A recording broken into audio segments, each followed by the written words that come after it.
Fala galera, beleza? Bom, hoje estamos aqui para falar do IPO da Coinbase Global, né? Que vocês tanto me pediram aí lá no Instagram, tá? Mas antes de a gente começar, queria pedir para vocês deixar o like aqui nesse vídeo, né? Compartilhar com amigos que gostam de criptomoedas, que gostam de investimentos no mercado acionário, enfim, tá?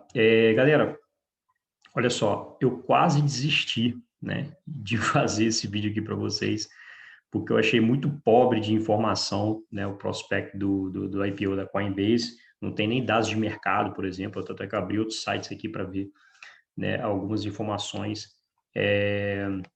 para complementar, né, complementar um pouco a análise aqui.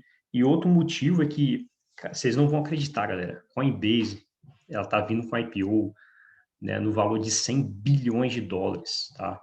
A estimativa, 100 bilhões de dólares. Sendo que a empresa acabou de ultrapassar 1 bilhão de dólares em faturamento, ou seja, estamos falando aí de uma empresa que está sendo negociada praticamente 100 vezes o faturamento anual, né? Coisa de maluco um negócio desse, né? Realmente não dá para entender o que está acontecendo com os IPOs de tecnologia dos Estados Unidos, tá? Totalmente bizarro, né? Eu lembro do case, né, que aconteceu há pouco tempo atrás, né, eu não lembro se foi ano passado, acho que foi ano passado, né, a Snowflake, que foi até investida também pelo Warren Buffett, né, que é uma empresa de cloud computing, né, com, digamos, um modelo de negócio diferenciado, né, on demand. E aí, assim, essa empresa, ela valorizou, acho que mais de 100% no IPO, e ela chegou a bater também 100 bilhões, né, de valor de mercado, sendo que a empresa, né, não faturava, se eu não me engano, acho que nem 1 bilhão de dólares por ano ainda. É, e aí depois ela caiu, né? Vou até pegar aqui, abrir meu celular aqui para dar uma olhada. A Snowflake, ó, ela chegou a atingir, né, um patamar aqui absurdo lá em 7 de dezembro de 2020, e desde então ela vem caindo, já caiu 40%, né, em relação ao topo. Agora ela está valendo aproximadamente 70 bilhões de dólares, ou seja, ela ultrapassou 100 bilhões de dólares praticamente, com faturamento muito pequeno ainda e ainda sem expectativa de dar lucro, né? Ela dá lucro operacional negativo ainda. Pelo menos a Coinbase é uma empresa que dá lucro, né? Empresa que já se mostrou lucrativa. Normalmente, essas instituições financeiras, né, no geral, são negócios lucrativos, né? Então, galera, o que a Coinbase faz? É uma plataforma de negociação de criptomoedas, né? Que você tem a parte de wallet também, que você, ou seja, você mantém ali a custódia, digamos assim, dos seus ativos, né? Embaixo ali do guarda-chuva da Coinbase, né? E você também, a Coinbase tem intenção, não sei se ela está atuando ainda, talvez está, não tenho certeza, já está atuando também no mercado de pagamentos peer-to-peer, né? Ou seja, pessoa a pessoa, né? Eu, Roberto, posso pegar lá e transferir, né, uma parte do meu Bitcoin, sei lá, para fulano de tal, né, que eu, né, para um amigo meu que eu estou devendo, sei lá, ou seja, é, ali vai ser uma espécie de sistema financeiro paralelo ali de negociação entre pessoas ali e de pagamentos e tudo mais, né? Então, a tendência é que, né, você tenha essas criptomoedas sendo utilizadas de forma mais abrangente no futuro. Ainda é muito difícil saber qual delas que vai tomar a frente, que vai realmente talvez se tornar o padrão, digamos assim, né, de entre as pessoas, né, entre o mercado como um todo. Parece que é nítido para mim que o Bitcoin já saiu na frente, mas assim, eu não gosto muito de dar opinião a respeito desse tipo de coisa, porque eu não sou expert em criptomoedas, né? Então, eu acompanho alguma coisa aqui, acolá, né, mas eu não tenho tanta base de conhecimento assim para poder é, dar uma opinião um pouco mais assertiva para vocês. Então, vamos no que realmente eu sou bom, no que realmente eu consigo fazer, né? Que é mostrar para vocês uma empresa sob perspectiva de geração de fluxo de caixa, né? E etc.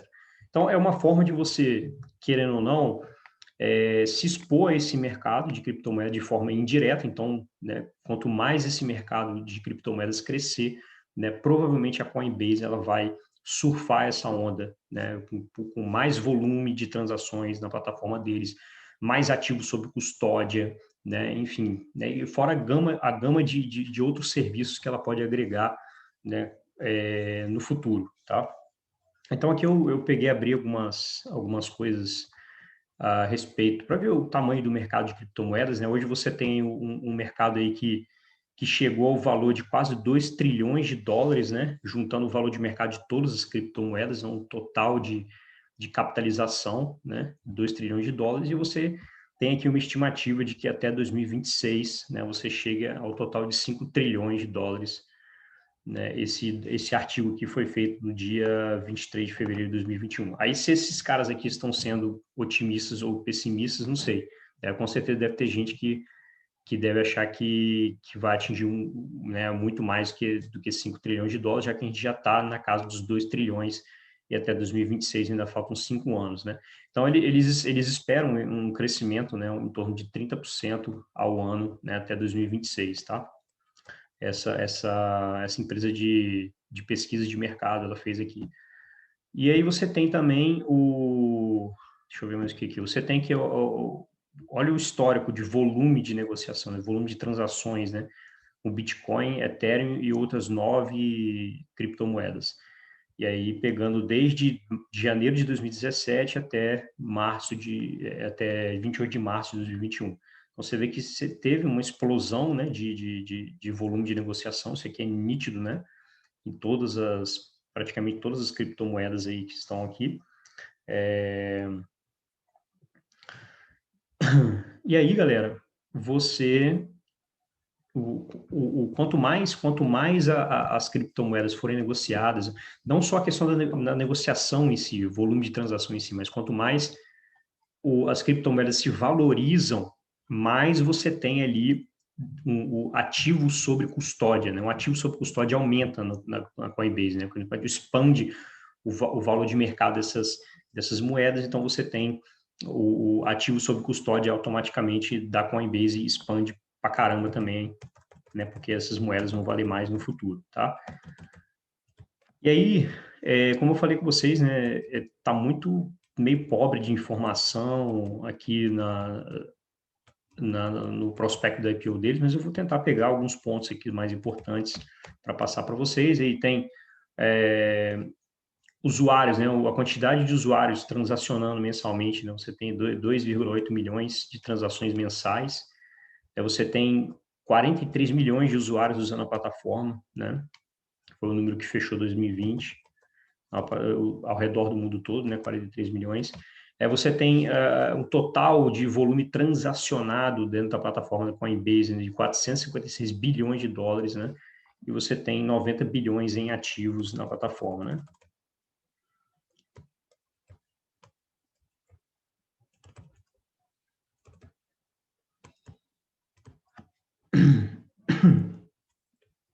Aí aqui tem uma carta do CEO, não vou ler isso aqui, não vou entrar nesse detalhe aqui, uma carta do CEO para os acionistas, né?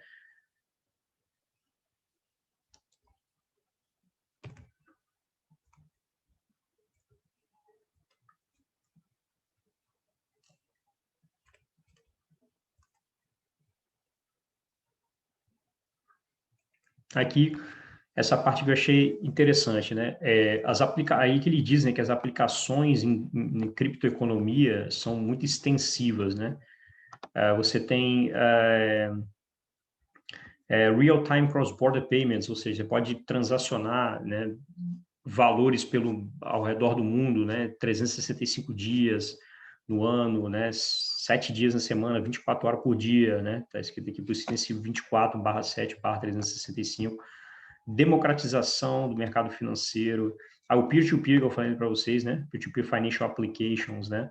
Que é a parte que eu falei com vocês de, né, as pessoas transacionarem entre si ali para fazer pagamentos, por exemplo, alguma coisa nesse sentido. Você pode também usar como marketplace também, né?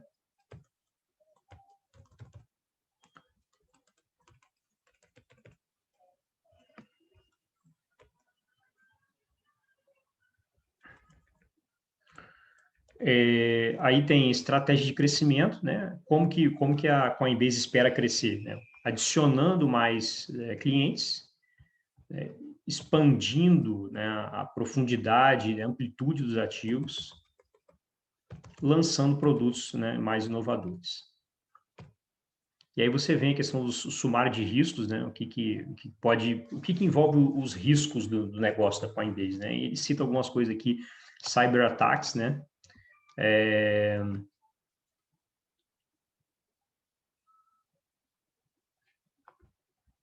Ele fala que também que a maior parte, essa parte aqui também parece ser legal, a maior parte da receita deles é derivada de transações de Bitcoin e Ethereum, né? Então, ele acaba sendo bastante dependente dessas duas criptomoedas, né? A receita deles. Está falando também questão regulatória, né? Estão sujeitos à extensiva ambiente regulatório, né? Está falando também que muito competitivo também, né? Que a indústria é bastante competitiva. Mas assim, isso é fato, né? Deixa eu dizer, a tendência é que você, até mesmo as empresas mais tradicionais, quantas fintechs, por exemplo, não pode criar, né? Digamos, as mesmas opcionalidades, né, que a Coinbase oferece, né? Então, pode oferecer, né, o peer-to-peer, o wallet, enfim, transacionar, né, compra e venda de ativos ali.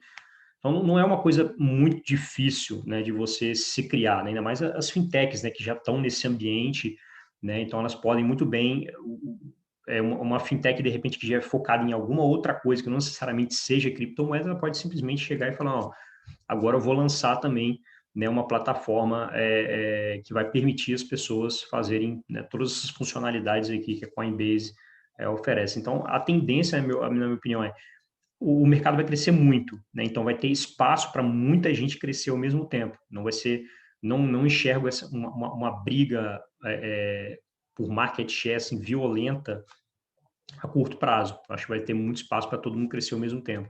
Mas, obviamente, que em algum momento, né, quanto mais competidores chegarem, né, mais pessoas oferecendo esse serviço, né, e mais um pouco mais consolidado que vai ficando isso, né, começa a ficar um pouco mais complicado essa questão da competição, né? E aí ele vem falando também, né, que eles continuam a expandir internacionalmente as atividades, mas eles estão, né, sujeitos a respeitar leis, regras, regulações, etc.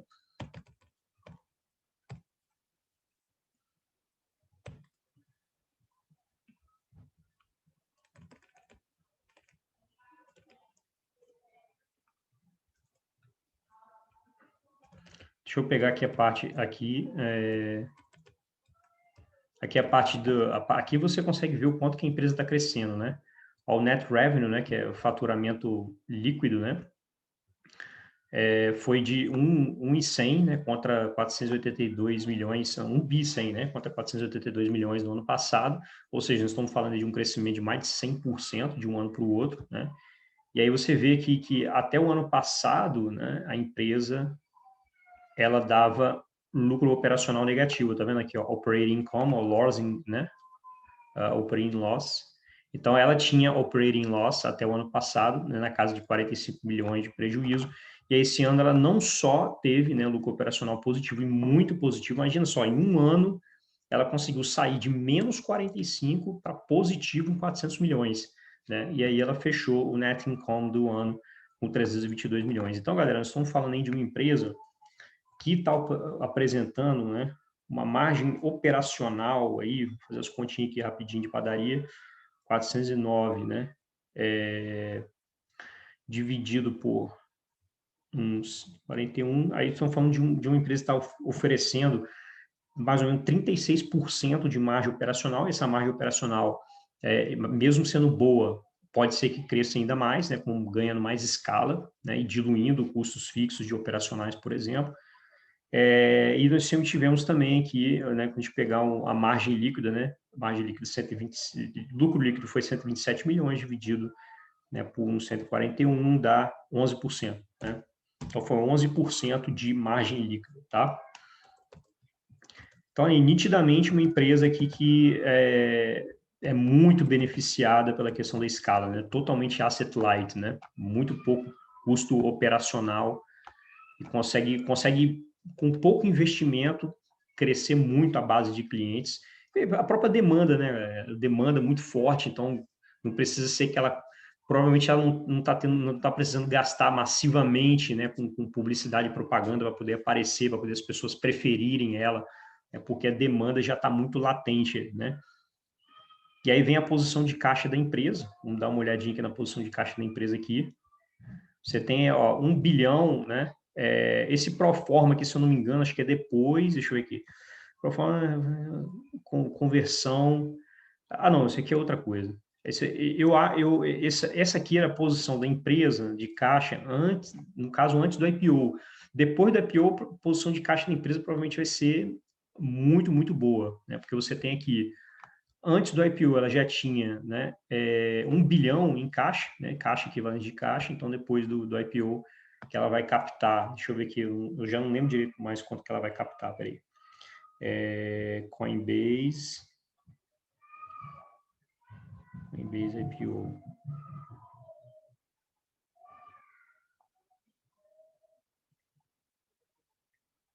Deixa eu ver se aparece aqui quanto que ela vai conseguir levantar de capital. O valuation eu já adiantei para vocês, né? 100 bilhões de dólares, mas eu não sei exatamente quantas ações vai ter em circulação. Então fica difícil fazer essa conta, né?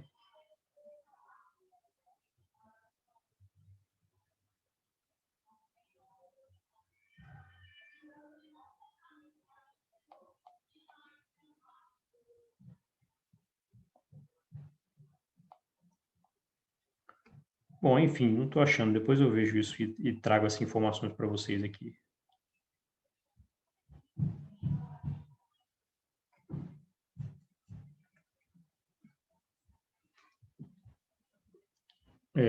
Depois eu trago essa informação para vocês aqui, quanto que elas vão captar. E aí você tem os fatores de risco que a gente já falou. Tem se a gente for no sumário, acho que fica mais fácil para a gente poder ir nas partes que a gente quer. Deixa eu pegar aqui o sumário aqui. O sumário aqui, por exemplo, a gente pode pegar essa parte aqui que a empresa, para que ela vai fazer qual o uso, né, do dinheiro que ela vai receber, né? Que ela vai usar para quê? Provavelmente para crescimento, obviamente.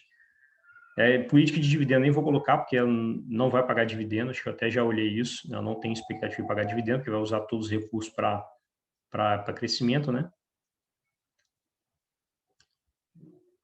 E aí você tem aqui o proceeds, cadê onde está a parte de proceeds aqui?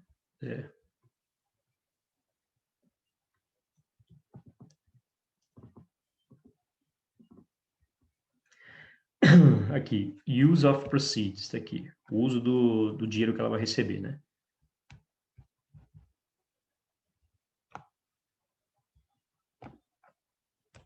Não tem informação, capitalization. Tá muito, esse prospecto aqui deve ser o prospecto preliminar, não é possível, porque tá muito ruim de informação, tá vendo? Não tem, ó. Ele não vem discriminando exatamente qual que vai ser. May elect to sell shares of Class A.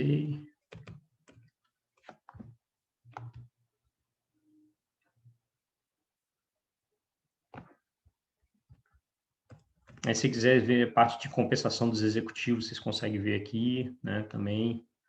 Ó, se eu clicar aqui, por exemplo, Marketing Industry Data, né, que geralmente vem um monte de informação nos IPOs a respeito disso, né, tipo, qual o tamanho do mercado, expectativa de crescimento, não sei o quê. Não tem nada, tem nada. Você clica aqui, ó, puf, não tem informação nenhuma, tá vendo aqui, ó? Não tem nada, só tem esse parágrafo aqui, tosco aqui, entendeu?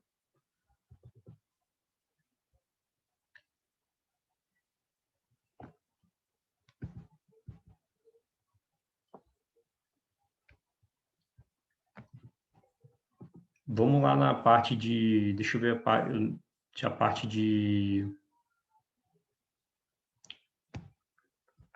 deixa eu ver se eu consigo achar a parte da dívida aqui para mostrar para vocês, né, se está com muita dívida ou não. Aqui, total liabilities, a gente tinha visto caixa, né, que estava com 1 bilhão. Então, total liabilities é 4 bilhões e 300, né? Então, ela tem a dívida total dela é essa aí. Com certeza, galera, assim, sem sombra de dúvida, depois da IPO, ela vai ter caixa suficiente para pagar toda a dívida e ficar com caixa na mão ainda. Ou seja, nós estamos falando aí de uma empresa que pós-IPO vai ficar com a dívida líquida negativa. Né? Porque, imagina, uma empresa ela vai ter valor de mercado de 100 bilhões. 100 bilhões, cara. Então, por menor que seja a quantidade de distribuição de ações que ela está fazendo no mercado, né, você vai ter uma captação massiva de dinheiro, né?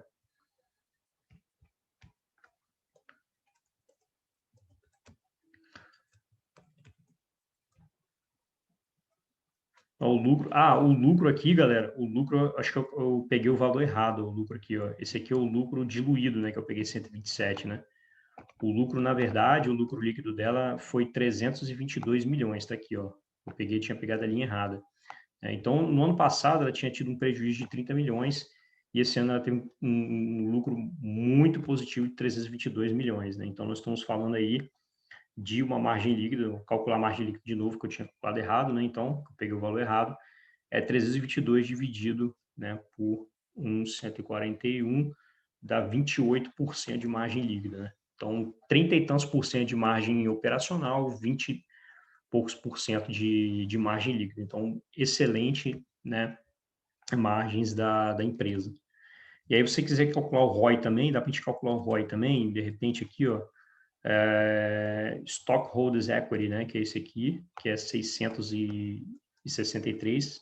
Então, ela vai fazer o IPO com um ROI de 322, vamos calcular aqui, ó, 322 de lucro líquido dividido pelo patrimônio líquido, que é 963. Então, estamos falando de uma empresa que está com um ROI de 33%, cara, absurdo. A tendência é você ter como a empresa ela vai captar muito dinheiro, vai entrar muito dinheiro em caixa, né, o capital social dela vai dar uma expandida muito grande, ela vai ficar com um patrimônio líquido muito mais elevado do que isso aqui, né? E aí no caso, provavelmente esse ROI, num primeiro momento, ele vai dar uma caída, né? Porque mesmo que a empresa cresça 100%, tá? Mesmo que ela cresça 100% ano que vem não, né? 2021, ela fecha aí com, sei lá, 650 milhões de lucro líquido, ou seja, um crescimento de 100%. Quando você pega esses 650, né, e divide pelo patrimônio líquido, né, pós-IPO, né, muito provavelmente você não vai ter um ROI tão elevado assim, igual está agora.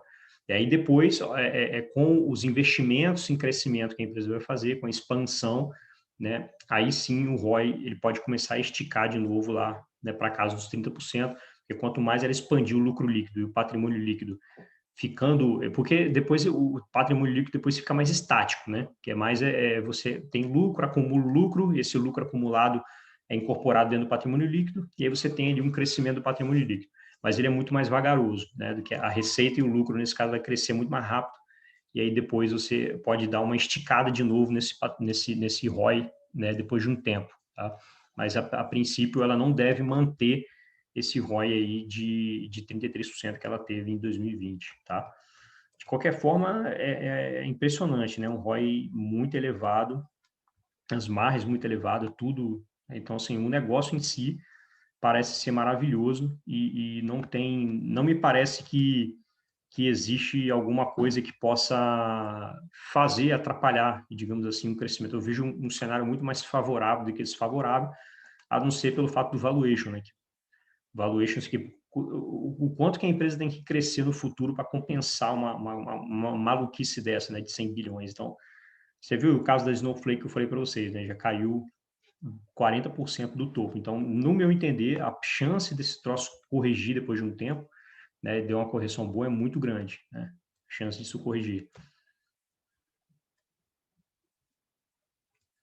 Aí vem fala um pouco sobre o modelo de negócio, né? E vem explicando aqui as fases, os ciclos aqui do preço do Bitcoin, né? Que bateu aqui, voltou, bateu outro pico de novo, voltou mais um pouco, outro pico, voltou, né? E agora a gente está indo para outro ciclo de alta, né? Provavelmente, como são topos ascendentes, né? Você pode ver, ó, os topos vão cada vez sendo maiores. Provavelmente você vai ter outro pico aqui mais ascendente de novo, né? Até você ter uma correção depois. E aí você tem também que ele compara o tamanho, o valor de mercado, né, das criptomoedas, né, comparado com o SP500. Então você já tem aqui uma aproximação aqui já bem, falta muito pouco, né, o Bitcoin não, desculpa, as criptomoedas já tiveram um valor de mercado maior do que o SP500 naquele pico maluco lá que teve, né, em 2018, e depois a gente sabe que ele despencou pra caramba, e aí agora já está de novo ultrapassando, né? E aqui, isso aqui é legal, esse aqui como que a empresa se enxerga no futuro, né? Quais são os serviços futuros que ela pode fazer. Então, ó, em 2012, ela só fazia, mandava e recebia dinheiro, né? Depois passou a você poder investir, ou seja, plataforma de trading, né? De negociação de criptomoedas. Depois você passou a oferecer serviços de pagamento. Depois você teve a distribuição desses ativos e a guarda desses ativos. E aí depois você teve, né, o olhar da Coinbase para o futuro, é isso tudo aqui, né? Borrow and lend, ou seja, né, emprestar e tomar emprestado, né? Construir, enfim, save deve ser tipo economizar, né? Como se fosse um savings da pessoa, né? Economias da pessoa ali em criptomoedas. Então é uma visão cada vez mais ampla, né?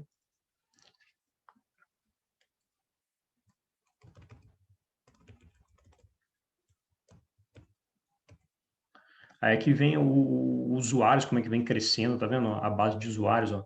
No primeiro trimestre de 2018 eram 23 milhões de usuários, já passou para 43 milhões, ou seja, estão falando que praticamente dobrou o número de usuários, né? Em 2 anos, em cerca de 2 anos, tá? Praticamente dobrou.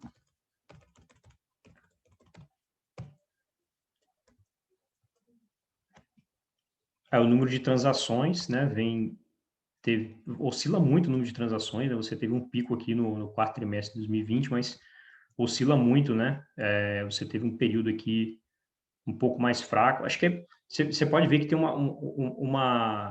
uma relação com a euforia, né? Com a euforia da criptomoeda. Então, você, quando está com uma euforia muito forte, né? Você tem um pico lá, aí ele teve um pico em 2018 aqui, né? No qual ela teve 2,7 milhões de transações, aí veio caindo, caindo, caindo, né? Até que depois o Bitcoin começou a ter uma retomada, né? De precificação, começou a aumentar de novo o preço, e aí, consequentemente, a euforia foi retornando, e aí o volume de negociação foi aumentando trimestre a trimestre, né? Então, dá para perceber nitidamente esse movimento aí, né? Ou seja, a gente pode ter, se por acaso a gente viveu momentos um pouco mais mercado de baixa, digamos assim, em relação às criptomoedas, você pode ter um crescimento da Coinbase um pouco mais ameno, entendeu? Sem ter uma taxa de crescimento muito elevada, né? Porque o número de transações ali vai diminuir, né? O número provavelmente também de novos clientes captados também vai desacelerar um pouco, né? E por aí vai.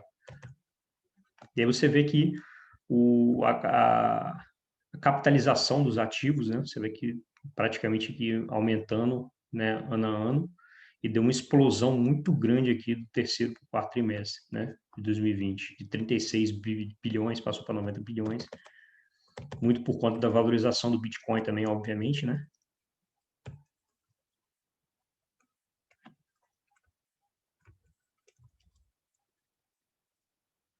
Aí aqui a concentração das negociações, tá vendo? É o que estava lá nos fatores de risco, né? Você vê que é muito dependente do Bitcoin, ó. 70% das negociações totais são Bitcoin, né? E você tem aqui uma certa importância também do Ethereum, não muito, mais 13%, né? E aí você tem todas as outras criptomoedas juntas, representa apenas 13%, né, do total de transações, né? Do total dos ativos, desculpa, concentração dos ativos. Então, tá aqui nitidamente a dependência também do Bitcoin, né, que ele cita como um fator de risco, né, da empresa. Volume de negociação, né? Como é que é o volume? Quando você fala em volume de negociação, tá? Lá era ativos, né? Os ativos em custódia, que estão sob custódia da Coinbase. Aqui já é diferente, aqui já mostra o volume, né? Como é que está a concentração de volume de negociação. Aí já fica um pouco mais ameno, enquanto lá o Bitcoin, né, era 70%, aqui o Bitcoin já passa a ser 41%, ou seja, a importância de outras moedas, né, nas transações diárias, né, de compra e venda, né, já passam a ser muito mais importantes, ó, chegando aí, podendo chegar, daqui a pouco provavelmente vai chegar a cerca de 50% do total, né, do volume total transacionado.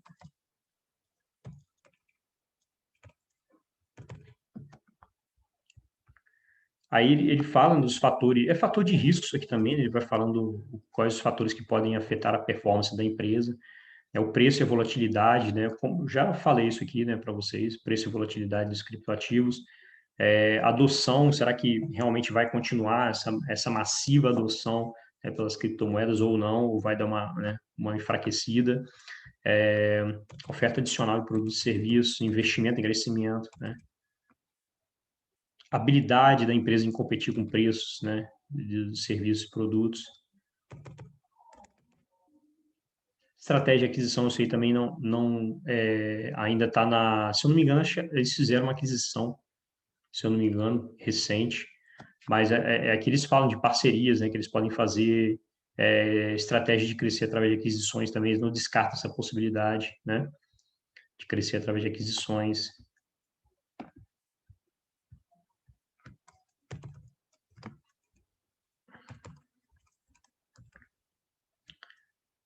É isso, galera. E aqui, essa parte é bem legal, né, que ele vem falando descrição dos serviços, né, que ela presta, ou seja, como que a Coinbase ganha dinheiro, né? Basicamente são essas quatro áreas que são as mais importantes, né? Então, receita de taxas de custódia, né, para custodiar os ativos. Esse aqui deixa eu ver o que que é. Avaliação do stake, está relacionada à questão do blockchain, isso aqui. Está relacionada à questão do blockchain, eu não entendi muito bem o que é esse staking revenue aqui, mas enfim.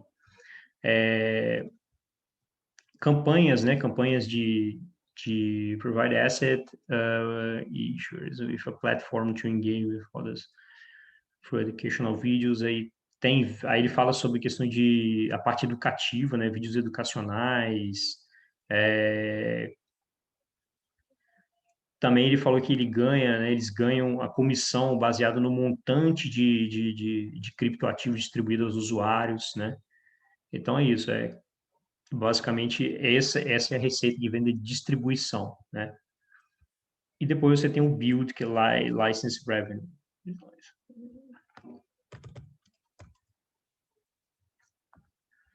Aí aqui vem que alguns consumidores, né, alguns usuários da plataforma, eles pagam, né, um valor adiantado upfront para ter acesso ilimitado às deve ser ferramentas analíticas, né, da Coinbase aqui, ferramentas analíticas que a plataforma oferece, né? E aí tem outros tipos de receita também, mas enfim, esses mais importantes são esses quatro aqui.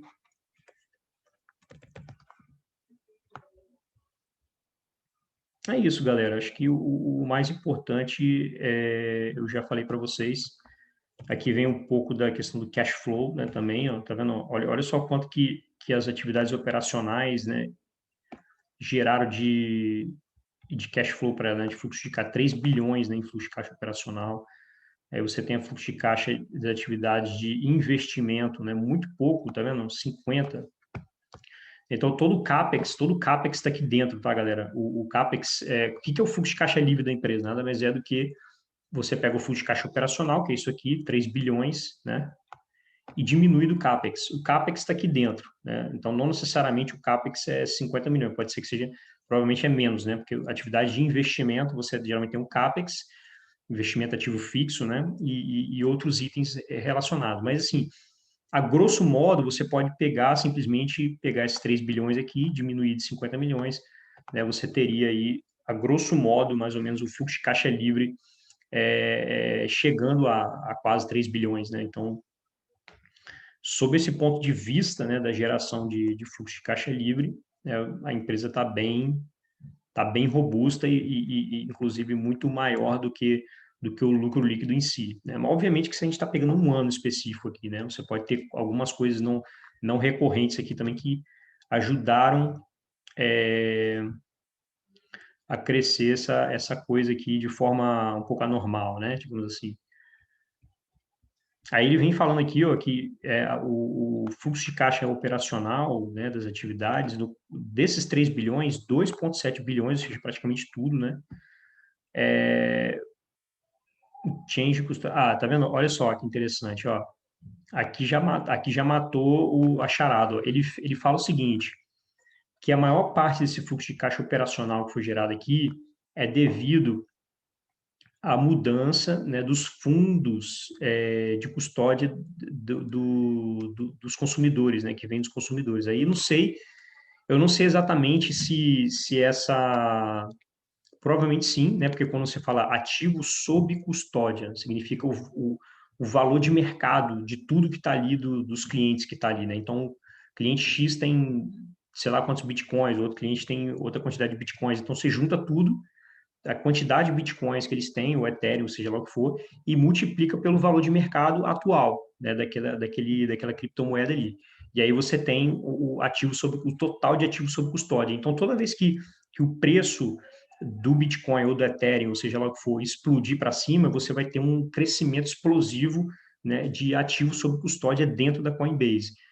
Pelo que eu entendi, lendo isso aqui, né, você tem como você teve uma valorização muito expressiva, né, dessas criptomoedas de um ano para o outro, de 2019 para 2020, então essa mudança, né, então, assim, ó, o cara, por exemplo, o fulano de tal tinha, sei lá, tinha 2 Bitcoin, né, vou chutar qualquer coisa aqui, ele tinha 2 Bitcoin, ele continua às vezes tendo a mesma quantidade, 2 Bitcoin, porém com preço muito mais elevado agora, compreendeu?